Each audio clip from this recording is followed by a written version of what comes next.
അപ്പോഴേ നിങ്ങളൊക്കെ ബറോസ് കണ്ടോ? എങ്ങനെയുണ്ട് ഫിലിം? ഒരുപാട് നെഗറ്റീവ് റിവ്യൂസൊക്കെ കണ്ടിട്ടാണ് ഞങ്ങൾ ഫിലിമിന് പോയത്.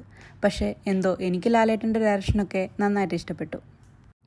ഒരു ഫാൻറ്റസി ടൈപ്പ് ഡിഫറെൻറ്റ് ജോണർ പടം, കൂടുതലും കുട്ടികൾക്ക് പറ്റിയൊരു ഫിലിം, പിന്നെ ഒരു 3D വിഷ്വലൈസേഷനും. ഇതിൽ ഇസബെല്ല എന്നൊരു സോങ് ഉണ്ട് കേട്ടോ. അത് മാത്രം മറ്റൊരു ശബ്ദത്തിൽ കുറച്ചുകൂടെ ശ്രുതിയിലും പിച്ചിലും ഒക്കെ കേട്ടാൽ കൊള്ളാമായിരുന്നു എന്ന് എനിക്ക് തോന്നിയിട്ടുണ്ട്.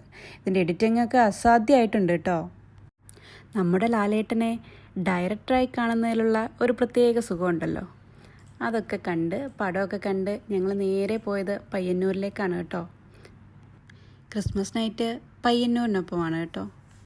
പിന്നെ ഈ റിവ്യൂസും കമൻസും ഒക്കെ മാത്രം വായിച്ചിട്ട് നമ്മൾ മൂവിക്ക് പോകാനിരുന്നാൽ നമുക്കൊരു മൂവി നന്നായിട്ട് എൻജോയ് ചെയ്യാൻ പറ്റും. എൻ്റെ ഊഹം ശരിയാണെങ്കിൽ I am not sure, Shwetha മേനോനും രഞ്ജിനിയും ഇതിൽ ഡബ് ചെയ്തിട്ടുണ്ട്. അതിൽ ശ്വേതാ മേനോൻ്റെ സൗണ്ടും ആ ക്യാരക്ടറിൻ്റെ ഒരു ആറ്റിറ്റ്യൂഡും ഒക്കെ ആയിട്ട് പെർഫെക്റ്റ് സിങ്കിങ് ആയിരുന്നു. മൊത്തത്തിൽ പറഞ്ഞാൽ എനിക്കിഷ്ടപ്പെട്ടു. എല്ലാ ജോണറിലുള്ള മൂവീസും നമ്മൾ കാണണ്ടേ, എല്ലാം നമ്മൾ എൻജോയ് ചെയ്യണ്ടേ.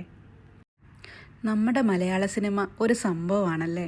എത്രയെത്ര പടങ്ങളാണ്, എത്രയെത്ര ഡിഫറെൻറ്റ് ജോണേഴ്സാണ്. ARM, കിഷ്കിന്ദ കാന്തം, ഇതാ ഇപ്പോൾ മാർക്കോയും. അമ്പോ, അത്രയും വലിയ വയലൻസ് ഒന്നും നമ്മളെ കൊണ്ട് താങ്ങാൻ പറ്റില്ലേ. എനിക്കാണെങ്കിൽ മൂവി തീരെ ഇഷ്ടപ്പെട്ടില്ല കേട്ടോ.